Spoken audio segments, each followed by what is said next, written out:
Hello and welcome. My name is Jessica Adelman. I'm the Social Media and Communications Manager for the Ehlers-Danlos Society, and I will be your moderator today. For our webinar today, we have Dr. Alan Pocinki presenting on evaluation and management in fatigue in patients with EDS and HSD. This webinar is part of our ongoing series, Living with EDS and HSD. A quick note about how this webinar is going to work. Attendees are muted at all times. However, you are able to type questions into the question box at any time. Dr. Pocincki will not be able to see or respond to any questions until the Q&A time at the end of his presentation. Please do not send your questions more than once, as it will not increase the chance your question will be answered. It will only make it harder for us to sift through these questions. This webinar is being recorded and will be uploaded to our website and YouTube page within a couple of weeks, barring technical difficulties. Dr. Pocinki is a general internist in private practice in Rockville, Maryland. He has been interested in joint hypermobility syndromes and related autonomic and sleep disorders since the late 1990s and speaks regularly on these subjects at local and international meetings, including those of the Ehlers-Danlos Society. His publications include co-authoring major articles on the evaluation and management of fatigue and autonomic dysfunction in Ehlers-Danlos patients, which were published in 2017. He has received a variety of awards and recognition for service to his profession, as well as for the quality of his practice. He received his medical degree from Cornell University Medical College and is a fellow of the American College of Physicians. Thank you so much, Dr. Pocincki, for being here today. Thank you, Jessica, and thanks to everyone who's online with me, and welcome. So a very big topic today to try to talk about evaluation and management of fatigue, which is a very common problem in folks with Ehlers-Danlos and HSD. Quick disclaimers, I will discuss some off-label uses of medications, and I have no financial conflicts of interest to disclose. So first things first, fatigue is a very common presenting complaint for lots of different medical conditions, and typically when a patient reports fatigue, there's going to be more than one factor contributing to it. So taking a thorough history, a thorough physical examination, some limited laboratory testing is essential because fatigue is a common symptom of many illnesses. In patients with Ehlers-Danlos and HSD, some more detailed testing, including sleep studies or nutrition testing or autonomic testing, can also be helpful. And of course, a thorough evaluation is critical because the treatment of fatigue is going to be based primarily on the results of evaluation. So, of course, one of the hallmarks you'll hear me refer to often is individual variability, that no two patients are the same, and so fatigue is going to have different causes in different people. Treatment is going to be individualized. Patients and clinicians should share in making decisions about a treatment plan depending on what the goals of treatment are. It's critical, of course, that patients and their physicians be on the same page as far as an understanding of what the goals are and what the most important issues are that need to be addressed. For me, the usual goals of treating fatigue are reducing symptoms, improving overall functional capacity, and improving the quality of life of my patients.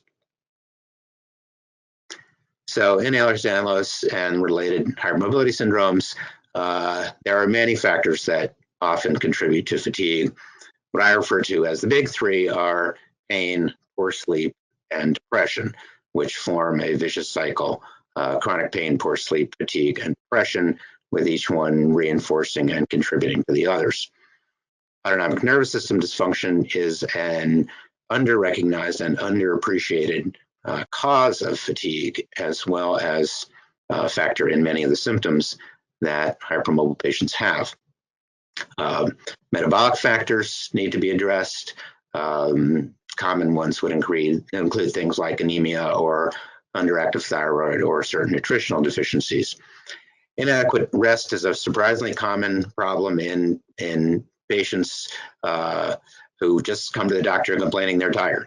It's surprising how many of these people, when you ask them lots of questions about what might medically be wrong with them, eventually it turns out that they're either sleeping 4 or 5 hours a night and wondering why they're tired. For patients who are chronically tired, taking breaks and frequent rest periods between periods of activity is important for conserving energy. And lots of people think that that's something that to be avoided, that they need to just keep pushing and keep pushing through their fatigue, which is not the way to go. It's important to recognize that cognitive tasks also are draining, and your brain uses just as much energy as your body does. Emotional stresses are draining, so when you can limit or avoid those, that will help reduce fatigue. And then stresses of everyday life, whether it's financial concerns, family issues, or watching the news on TV. Those are all stressful things, and those can aggravate fatigue. So this is a slide I use just to illustrate this what I call the vicious cycle, how each one of these problems contributes to the others. For example, as long as you're in pain, your pain's not being adequately addressed, your sleep will not be good, your depression will not improve, and your fatigue will not improve. If you're depressed and depression isn't being adequately addressed, then you're not going to sleep well, you're going to be tired, and you're going to be more sensitive to pain. So to break this cycle, you really need to address all these factors simultaneously.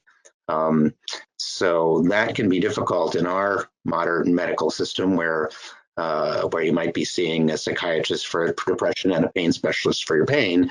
But it really is critical that all these pieces be addressed simultaneously to break this cycle. And then again, there is no magic formula. Different things are going to work for different people, and different factors are going to be relatively more or less important in different people.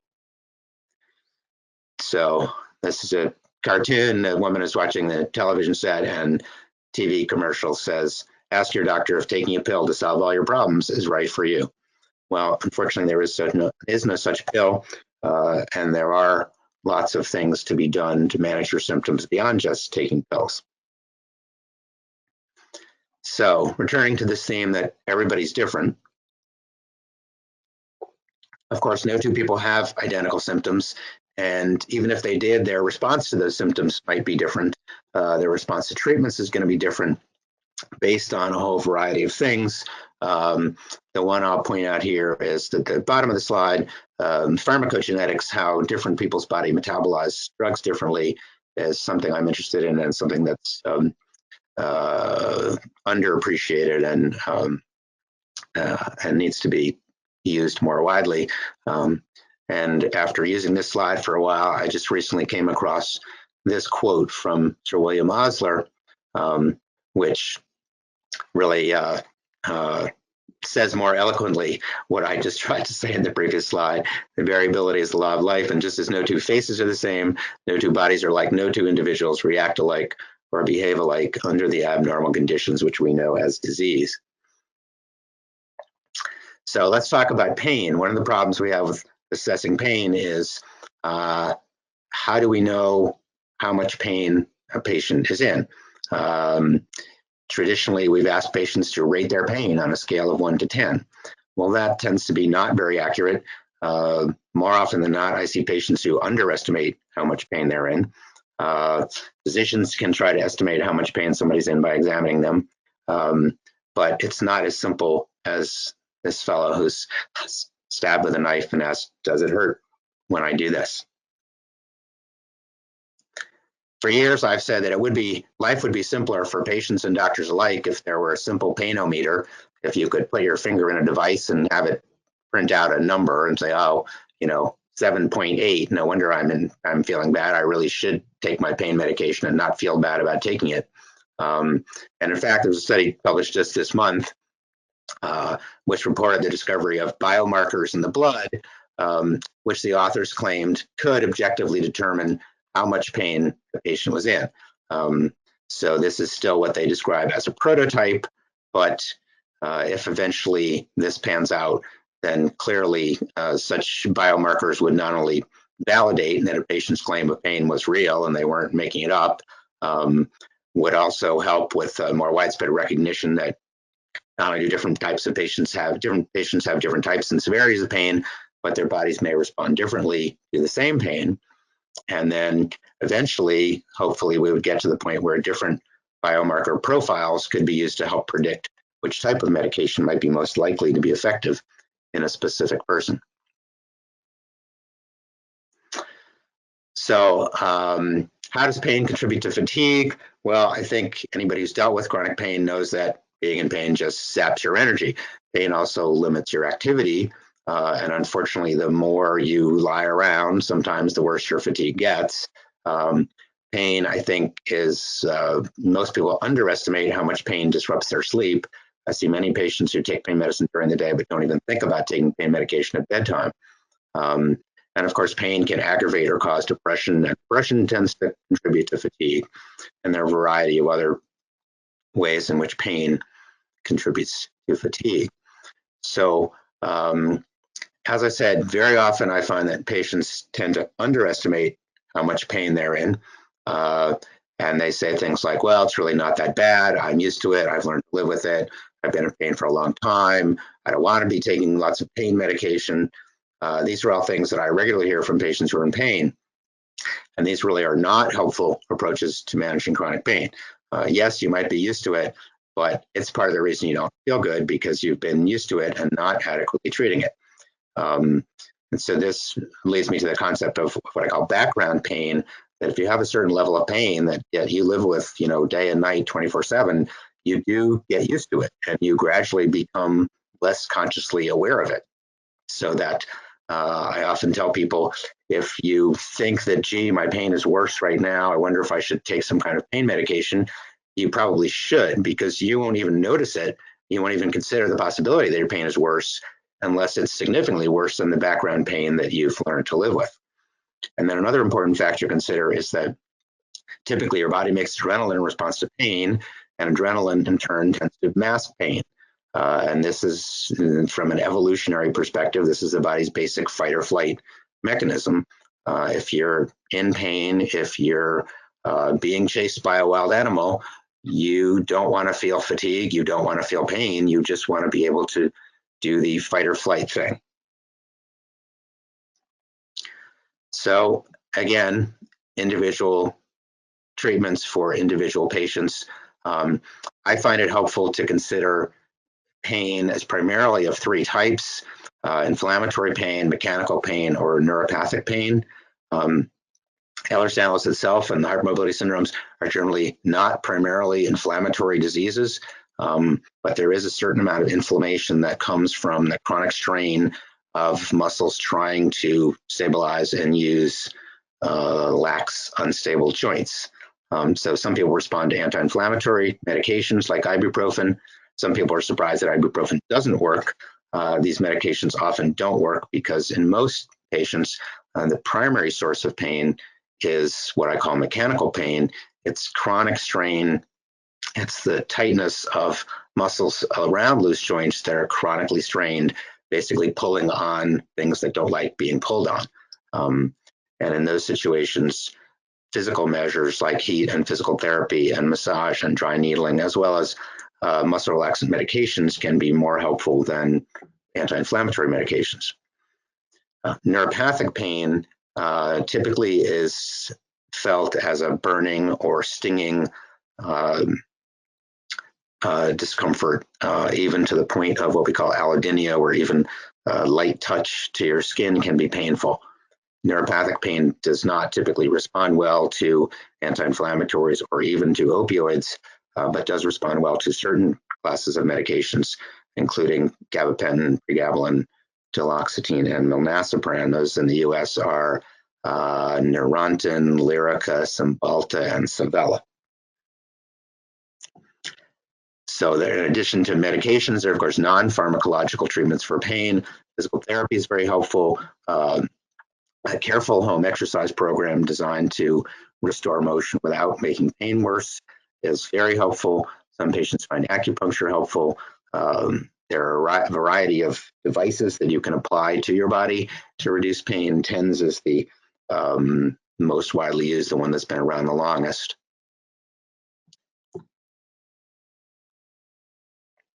The variety of medications for pain. I'm not going to go through all these. The main reason I put up the slide is basically to show that this list is pretty short, that there really are not a lot of options for medical control of pain. Acetaminophen and anti-inflammatories are often not sufficiently effective. Some patients do well with the antidepressant analgesics like duloxetine. Others have side effects from them. Similarly, some people find that neuropathic analgesics like gabapentin are helpful. Other people don't find them helpful or have side effects from them. Then there are adjunctive medications like muscle relaxants. And if you have a localized pain, then patches or creams or gels can be helpful for a local area of pain. But if you've tried those things and they either haven't helped or haven't provided you sufficient pain relief, then you're left with opioids or, in some states, cannabinoids. So there is, of course, a highly touted opioid crisis in this country, but there are many situations where other medications have failed or been inadequate for pain control, where opioids are appropriately used. So depression, similarly to pain, is something that people tend to underestimate, particularly if they're not sad or tearful or crying at the drop of a hat. Patients who are depressed will often, just as patients in pain, will say, it's not that bad, I'm used to it, I'm learned to live with it, I don't need counseling, I don't want to take antidepressants. Wouldn't you be depressed if you were in my shoes? And of course, that's just the point, that it's appropriate. It's part of the physiology of the illness, that chronic pain causes depression. So ignoring it is not a helpful approach to getting better. And I often try to remind people, again, that you don't have to be sad to be depressed. Fatigue can be one of your primary symptoms of depression, cognitive problems, irritability. There are many other symptoms of depression besides sadness. And I'll in a minute show you a picture of what I call neurotransmitter deficiency. And that is that you can be deficient in your major feel-good neurotransmitters, and even if you don't have obvious signs of depression or meet the DSM-5 criteria for major depression. And just as with pain, non-pharmacologic measures should not be overlooked. This is not all about taking a pill to cure everything that's wrong with you. Counseling can be very helpful. Exercise improves mood and sleep. Relaxation and stress management techniques can be very helpful for people. Even just spending time with hobbies or pets, things that are pleasurable, can really help your mood. And people seem to like this slide where somebody is appropriately making the choice between taking a prescription from the druggist or TLC from their huggist, that a hug from a family member or a friend or a pet or even a stuffed animal can do wonders, and with more effect and fewer side effects than medications.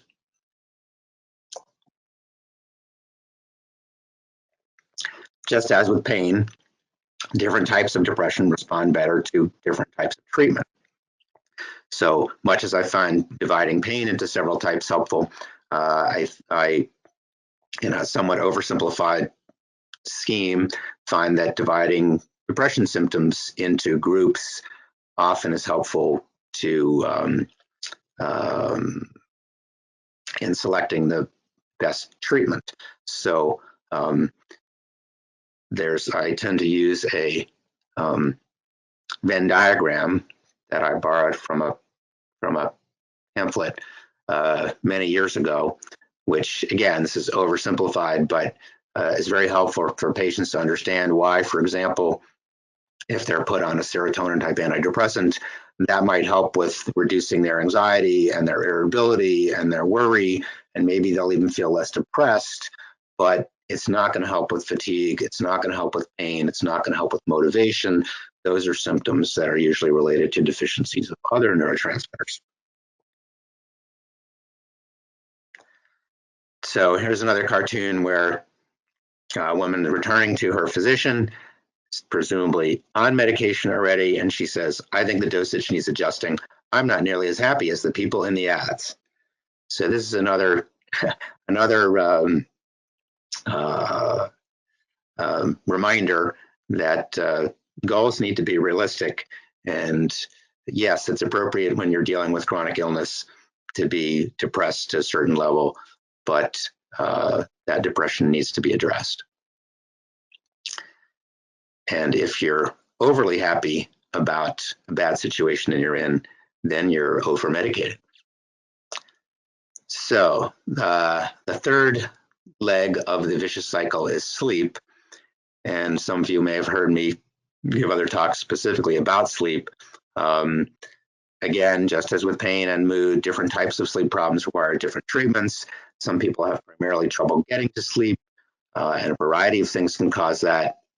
Anxiety and pain are probably the major ones, but an awful lot of people will admit that they haven't gotten a new mattress in 15 years, or that they sleep much better when their bed partner is out of town. And because of autonomic issues, many people are excessively sensitive to small amounts of noise or light. So making sure that your bedroom is quiet and dark is important. Some people have trouble staying asleep or getting back to sleep, and a variety of things can cause that. And then one of the most common complaints in patients with Ehlers-Danlos is, I sleep fine through the night, but I just wake up feeling like I haven't slept. So again, some people underestimate how bad their sleep is. They realize they're not gasping and choking at night. They're not thrashing around. They're not having wild dreams and nightmares. So they think they're sleeping fine. But then they will admit that when they wake up, they don't feel rested. So maybe even more than pain and depression, people often don't perceive how poorly they're sleeping. And patients will often say, I'm a great sleeper. I can sleep anytime, anywhere. I can sleep 10, 12, 14 hours, no problem. And I have to say, well, gee, I think that means you're not sleeping well. And they're often surprised when confronted with that. We do know that many patients with sleep apnea and periodic limb movements of sleep don't know they have them because they're asleep. And the most common sleep problems or sleep disorder that we see in patients with Ehlers-Danlos, which is characterized by frequent arousals or disruptions to the continuity of sleep and a lack of deep sleep, those problems don't cause any symptoms except fatigue on waking. So a quick thought about sleep studies. Sleep studies, polysomnography in a sleep lab can be very helpful, but only if they're carefully interpreted. Home sleep monitoring can also be very helpful. Currently available monitors have some limitations, but with each new iteration of smartwatches, Fitbits and Apple Watches and the like, I've found that the sleep data seems to be getting more and more accurate. As I'll show you, in the absence of sleep data, even a heart rate monitor can be helpful in estimating disruptions to sleep.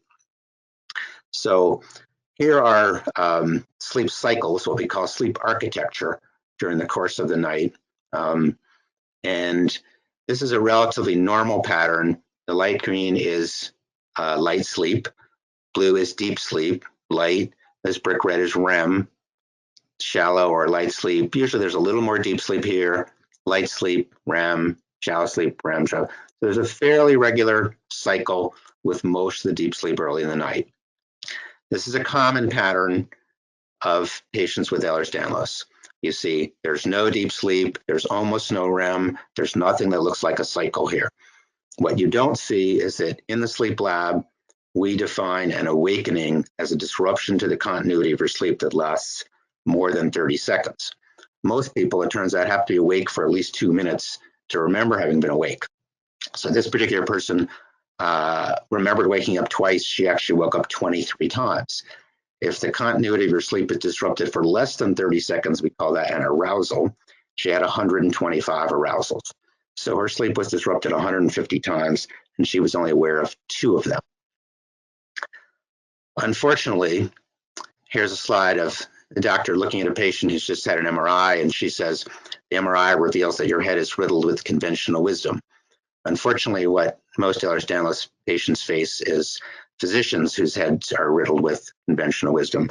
including the board-certified sleep doctor who read the previous sleep study as normal.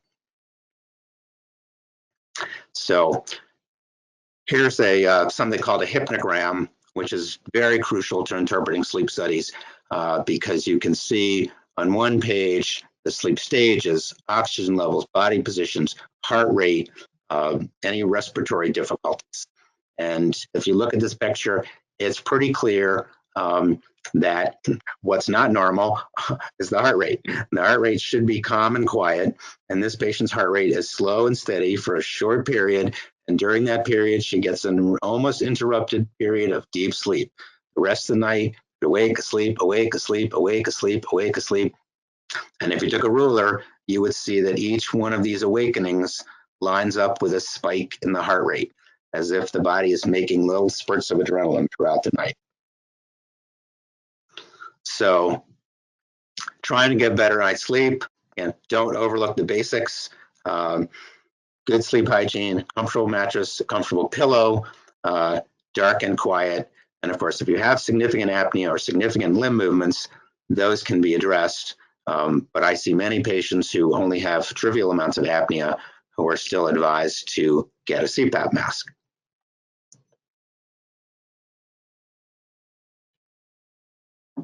Trying to correct this type of sleep disorder is difficult and typically requires a complex combination of medications.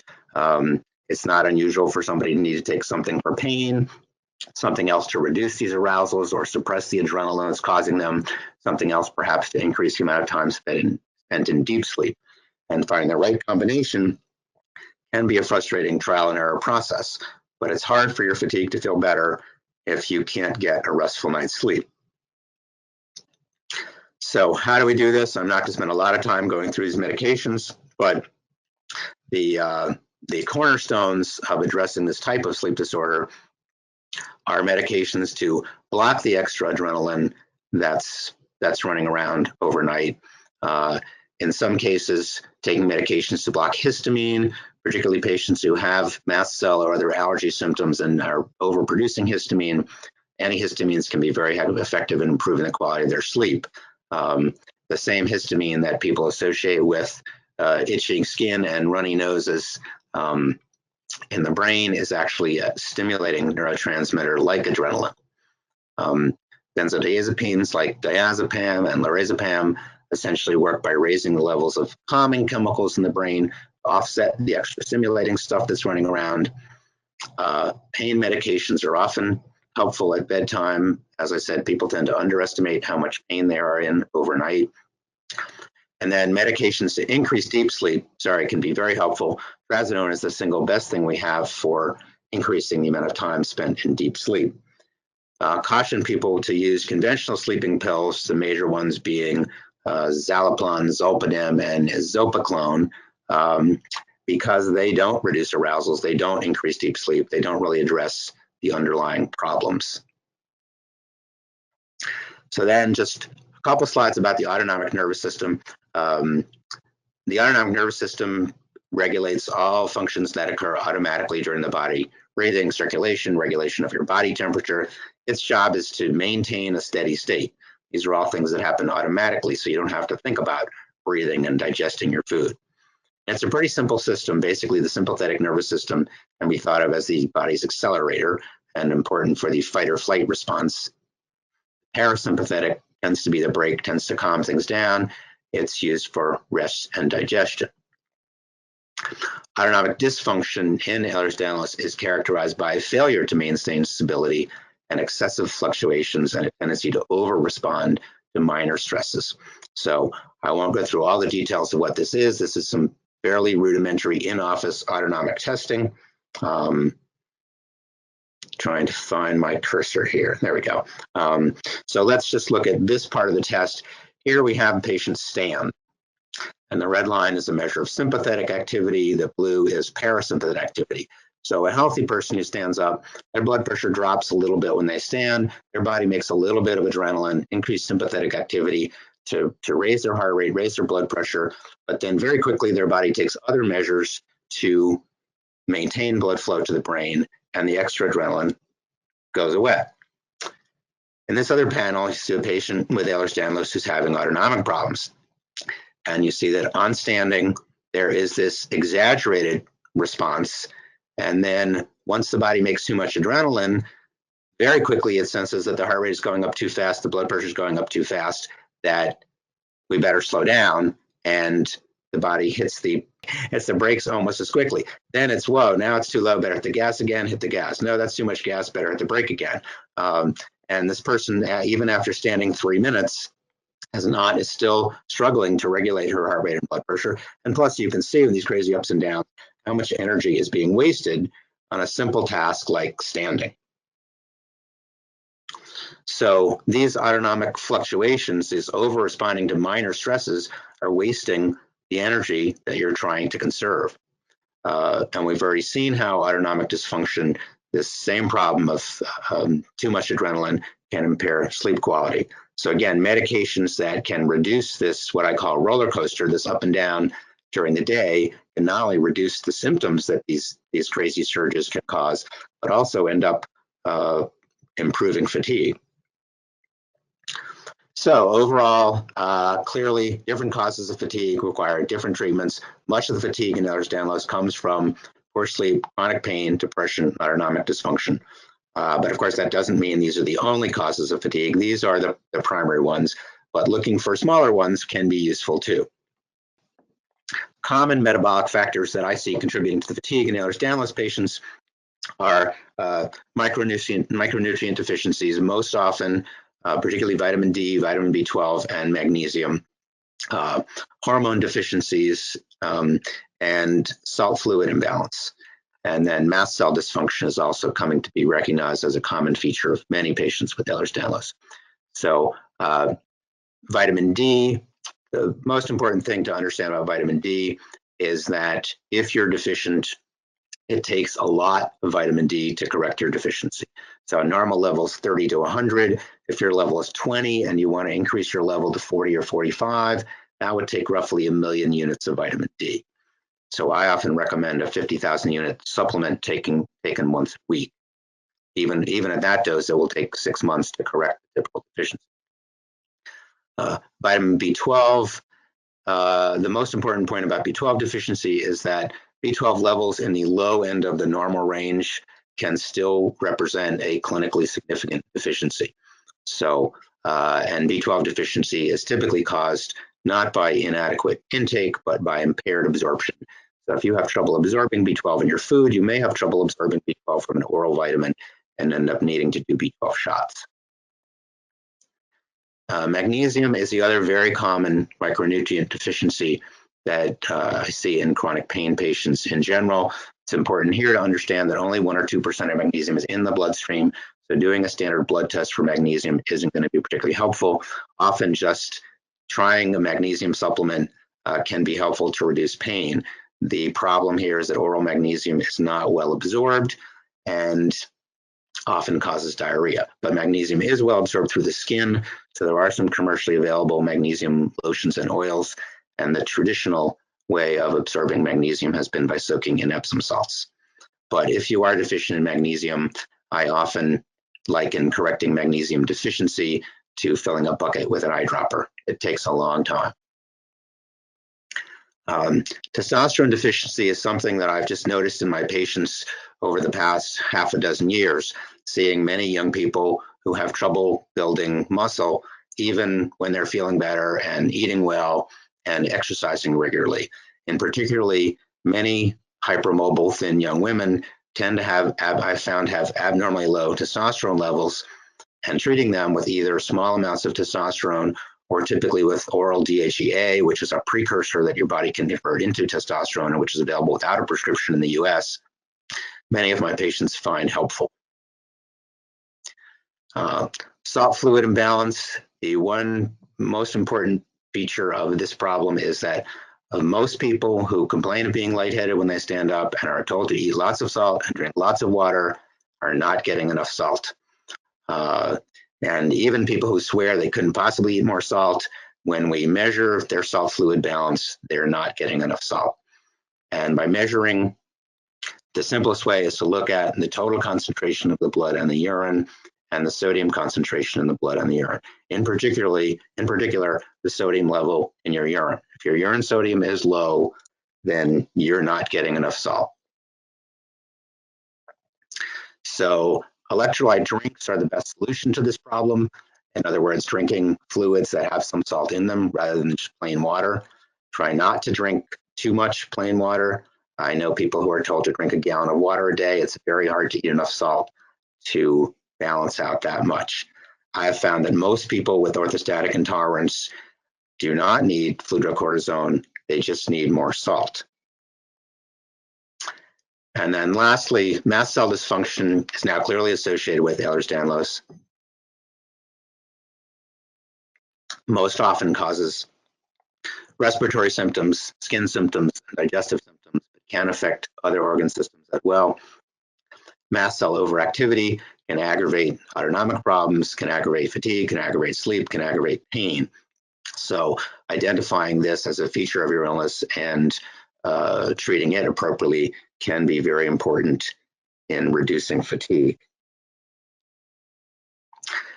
I always have to say a word about stimulants because there are many well-meaning physicians who say, well, gee, I don't really know why you're tired, but here, try taking this stimulant, maybe it will help you feel better. The worst thing you can do if you're exhausted is take a stimulant and ignore the fatigue and just try to push through it. Then you tend to just crash when it wears off. Exceptions are modafinil and armodafinil, Provigil and Nuvigil, which can improve alertness, focus, and productivity without the physical stimulation and the crash of more traditional stimulants. So, how do you reduce fatigue in patients with Ehlers-Danlos syndrome and related hypermobility syndromes? By identifying as many contributing factors as you can and addressing as many of them as possible in a comprehensive treatment program. So this is a cartoon that I show people as an overall game plan. Chronic illness tends to deplete your energy reserves. So your gas tank, your pool tends to get depleted. And unfortunately, in terms of autonomic dysfunction, the more depleted your tank gets, the more your autonomic nervous system overreacts, the worse that roller coaster becomes. So how do you replenish the pool? You need to optimize the quality of your sleep, and you need to limit those things that are sucking up energy. Pain is a huge energy drain. Pushing through fatigue makes fatigue worse. Any degree of dehydration aggravates fatigue. Cognitive effort is tiring. Emotional stresses are tiring. Work, family, school stuff, all these things are tiring. So you have to mitigate these things, improve them, work on replenishing your tank. As you do that, you can reverse this vicious cycle. If your pain is better, then you'll feel better, you'll sleep better. If you sleep better, you'll have more energy. With more energy, you'll feel better, your mood will be better. And that is how fatigue in patients with Ehlers-Danlos gets better. So I want to thank the Ehlers-Danlos Society for asking me to speak today and for all their good work in helping to spread knowledge and understanding. I want to thank my colleagues, Peter Rowe and David Goldstein, for encouraging me about 15 years ago when other people thought all these ideas were crazy. And I thank my colleagues, Claire Francomano, Fraser Henderson, and Rodney Graham for teaching me about Ehlers-Danlos and stimulating my interest in it. And finally, I always thank my patients because most of what I learned by experimenting on them. And lastly, I want to put in a plug for Claire Smith's fabulously encyclopedic book on hypermobile Ehlers-Danlos and the hypermobility spectrum. This is just an invaluable resource of all kinds of information about everything hypermobility related. So thank you all for your attention, and I'm happy to answer a few questions. Thank you so much. We do have some questions ready for you. And I will, if you have any other questions, please get them in and we'll get to as many as we can. The first question is, you discussed neurotransmitter deficiency. Is it possible to measure that with any labs? No, unfortunately not, and that's why this is really done clinically based on what symptoms you're having. Because, for example, when we talk about serotonin deficiency, we're talking about a reduction in the amount of serotonin in the synapse between two neurons. So even if you were able to draw your blood and measure your serotonin level or collect urine for serotonin, that would not be an accurate reflection of what's going on between cells in your brain. This question is about when someone is feeling fatigue, they have trouble with distances and walk into chairs and doors and things like that, even though they have no problem with their vision. Is that common with people with EDS? And is there something that can be done about that? Well, walking into things is a fairly common problem. Most often, I mean, it like fatigue can have a lot of contributing factors. One of them is a problem with what we call position sense. It's hard when your joints are slipping and sliding around to have a good sense of where your joints are in space. There are also people who can have problems with balance for a variety of reasons and have trouble, say, walking a straight line because the feedback they're getting from various body systems about, where they are in space and whether they're standing straight or falling over to one side is not accurate. So unfortunately, like a lot of the other things we talked about, there are so many different factors that could be contributing to that. It's hard for me to recommend one specific course of treatment. So the next question is, do you have any thoughts on low-dose naltrexone for pain? Low-dose naltrexone for pain. Yeah, I guess my experience with low-dose naltrexone has not been as positive as the experience of many of my colleagues. It's something I hear many patients do well with. It seems reasonably innocuous and worth trying. In general, I have very few of my own patients have found it helpful. So I don't discourage people from trying it, but I don't think it's a panacea. Similarly, for those of you who can get cannabinoids legally, I have patients who've had very good responses to them, and I have other patients who've been very disappointed, who had high hopes that cannabinoids were going to help them with their pain or their fatigue or their anxiety or their sleep, and haven't had such good results. And that may be just because this is a new thing, and we need to figure out which strains work best for which symptoms. What do you recommend for a sleep study to make sure it's done right and analyzed right by your doctor? Wish I had the answer to that one. The best answer I can give to that, and I didn't want to go into all the details of that, is that the sleep doctors do recognize a condition called first night effect, which means that if you're sleeping in a strange place, the first night you sleep there, you don't sleep well. Your body is aware that you're in strange surroundings, and it just sleeps a little more shallowly, just in case something unusual might happen. It wants to be ready for it. So what we see in Ehlers-Danlos looks like first night effect every night. So, and there's a recent study that shows that in fact there's a difference between the two hemispheres of the brain, and one brain is soundly sleeping and one half of the brain is actually less awake and listening for disruptions. So what I've suggested to people recently is that if you're consulting a sleep doctor, ask them or say that what they would recognize as a pattern of first night effect seems to be the way you sleep every night. The only thing I'd say is to look at your own sleep studies carefully, because there are, for example, certain amounts of sleep apnea that are considered normal. Usually up to 5 apneas an hour are considered normal.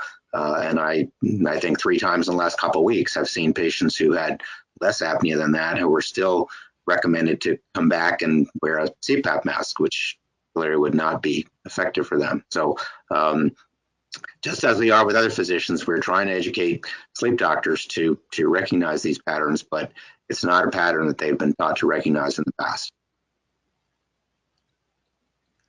So we have a few more questions about sleep apnea. One of them is from someone who has classical, who has problems with the sleep apnea mask, irritating her skin. Do you have any recommendations for that? No, this gets into the the technical details. There are nasal pillows. There are newer, softer plastics. yeah, I usually the respiratory care equipment providers can provide a variety of different options for that, but it is a problem. Generally, most people can tolerate the different masks, but irritation of the skin can be a problem. Also, sometimes people are sensitive to the particular plastics and they can try using a different plastic, but I would go back to the home respiratory care equipment provider and ask to try several different masks and see if you can find one that's more comfortable. And what is considered a severe enough sleep apnea score that required intervention with a CPAP machine? Well, frankly, it depends on what else is going on with your sleep. So normal convention is up to 5 apneas an hour is normal. 5 to 15 is considered mild sleep apnea. 15 to 25 is considered moderate, and more than 25 is considered severe. The thing that I run into very often is patients who have, say, 150 disruptions, 150 arousals through the course of the night, and maybe 30 or 40 of them are apnea related. So they may have an apnea index of 8 or 10 an hour, but the sleep doctor says, well, gee, no wonder you're tired, you have sleep apnea. And that totally ignores the other 110 arousals, which are the primary cause of the patient's poor sleep. So that really, and then occasionally I see patients who, are 50-50. They have a significant amount of apnea. I saw a patient just like this recently. I should have made a slide of her sleep study. She had a significant number of respiratory arousals, respiratory disruptions to her sleep, and she had almost no deep sleep, and she had lots of awakenings, and she had so much apnea the first half of the night that they put a CPAP mask on her the second half of the night and adjusted the mask and the settings so that the second half of the night she had no apnea at all, and yet the second half of the night her sleep looked exactly the same. She still had lots of arousals, she still had lots of awakenings, she still had no deep sleep. So even though she had a significant amount of apnea, that was not the primary cause of her non-restorative sleep. So that's the best suggestion I give to some people is, if you're not sure whether you need CPAP or not, then go along with it and say, okay, well, let me use the CPAP for a while and let me come back to the sleep lab with the mask on, take the sleep apnea out of the picture and see what my sleep looks like with treatment of sleep apnea. If indeed your sleep then is normal and you're getting a decent amount of deep sleep and your sleep isn't disrupted, then your sleep apnea was significant. More often what I see is people wear their masks and their sleep is still disrupted and they still have little or no deep sleep. Hope that answers the question. So we have a few questions also on ADHD. We have seen that there seems to be a correlation with ADHD and EDS. Do you think that some of the people who have been diagnosed with EDS might actually just be having problems with brain fog and tiredness as a result of fatigue? Yeah, that's an excellent question, right? Because if you look at symptoms, and I have online, you can find a talk of mine on mistaking autonomic symptoms for psychiatric symptoms, and I include a discussion of ADHD. Basically, if you haven't slept well for years, you're going to have most of the cardinal features of ADHD. And so I do see patients who are misdiagnosed as having ADHD because they're tired and they're irritable and they have trouble focusing and they have trouble with cognitive function. And often stimulants don't help. And in fact, stimulants can make their fatigue worse. So it's tricky. There are patients who really do have ADHD and also have poor sleep and also have Ehlers-Danlos and chronic pain. But it is important to be aware of that possibility that ADHD could be misdiagnosed in someone who's just chronically exhausted from chronic illness and poor sleep. As a follow-up, what are some of the differences, ways that you can tell that it would be true ADHD rather than this kind of thing with fatigue? Well, It's yeah, it's not easy because the symptoms overlap quite a bit. One of the simpler ways can be to try taking an ADHD medication, and if focus and mood and energy all improve, then the diagnosis of ADHD was probably correct. If taking an ADHD stimulant just makes you jittery and you're not any more productive, you don't feel any better, and then you crash when your stimulant wears off, then that suggests that that's not the correct diagnosis.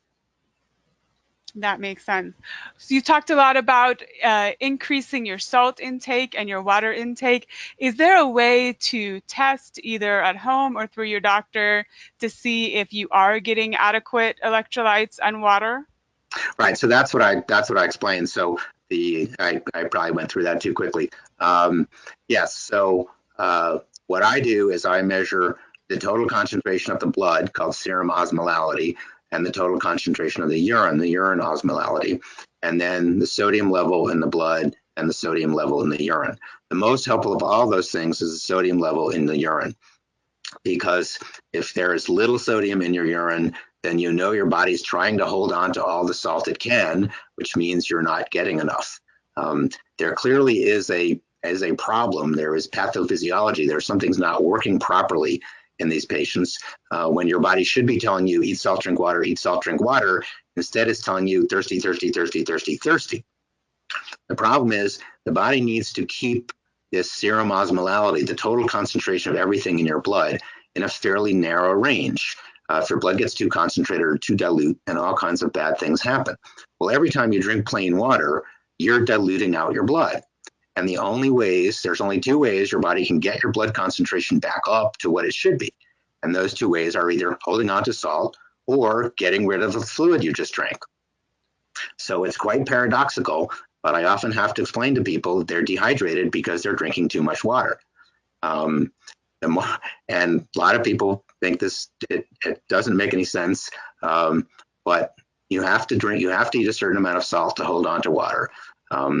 And if you find that no matter how much water you drink, you're still thirsty, you're still lightheaded, then you're actually getting too much water, and you need to eat more salt or replace your replace your plain water intake with electrolyte drinks instead. When doing a sleep study, is it normal for the patient to take a sleep medicine for the study? That depends. There are sleep labs where they recommend that you stop all your medications before you have a sleep study. Generally, I don't recommend that because most people are taking something for sleep because it helps them at least a little bit. And there's nothing worse than going to sleep lab for a sleep study and not sleeping at all. Most often people have found something that helps them sleep, but they're still not sleeping well. So I tell people, take what you would normally take and go to the sleep lab.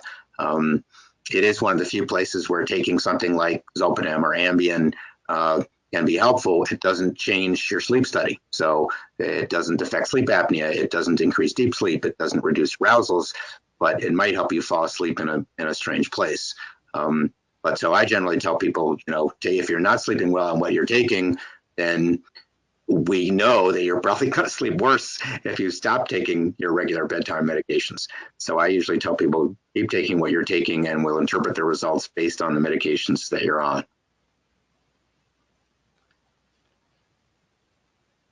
Do you have any recommendations for home sleep monitors? No, I guess the couple I've seen recently, I think there's 3 of the new Fitbits. One is the Alta and one is the Charge 2. I think that I've seen people come in, they download their Fitbit data to their phones or something, and the sleep data look reasonable. These monitors may not pick up every one of these short 15 or 20 second long arousals, but if your home sleep monitor says that you're waking up 15 times a night, then that at least gives you a place to start. Then you can try a certain medication or try some kind of relaxation technique and see whether it has any effect, see whether it reduces the number of arousals that your monitor picks up. So even if they're not highly accurate scientific instruments, they can be helpful. Or similarly, you may wake up in the morning and your monitor may show that you had a particularly good night's sleep that night, and you can try to think, okay, what did I do differently yesterday evening that made last night's sleep better? Do you have any physiological reasons for chronic nightmares and anything that can be done with that and how that affects your sleep cycle? Well, in terms of this hyperarousal, the idea of making too much adrenaline, having too much accelerator and not enough break overnight, it turns out that in many people, very vivid dreams and nightmares, particularly if you wake up in the morning and you can remember 3 or 4 different dreams that you had and you can remember the details of many different dreams, that type of arousal is associated with increased binding of adrenaline to alpha receptors in the brain. So whereas typically we use beta blockers to block beta receptors, which prevent things like heart racing from excess adrenaline, for people who have very vivid dreams and nightmares, often alpha blockers, and the one that's been studied most often is something called prazosin, can significantly reduce the vividness of dreams and the intensity of nightmares. This is widely used in the management of PTSD, including troops coming back from the war with flashbacks and nightmares, and can be remarkably effective in reducing the intensity and frequency of vivid dreams and nightmares. Do you have any recommendations for people who've done sleep studies and they can see clearly that they had non-restorative sleep, but the sleep specialist says it's normal? Do you have any recommendations there? No, this is always a major problem. I think the recommendation is probably to go back to hopefully an open-minded primary care physician and say, hey, I've just been reading about the sleep problems in people with Ehlers-Danlos, and it looks like I have this same common pattern that the sleep doctor didn't recognize. Is this something that you're willing to work with me on?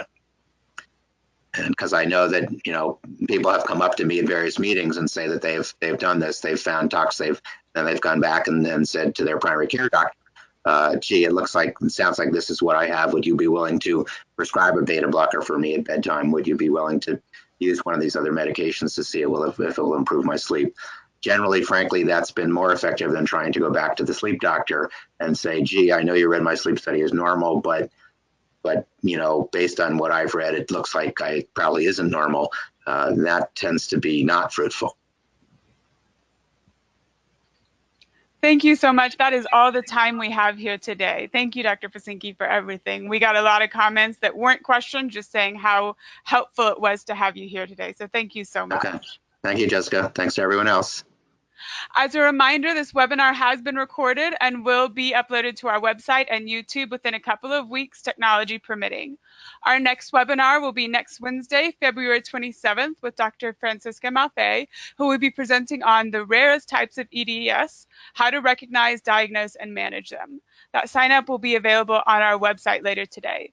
Thank you all for everything. Thank you all for attending, and have a great day.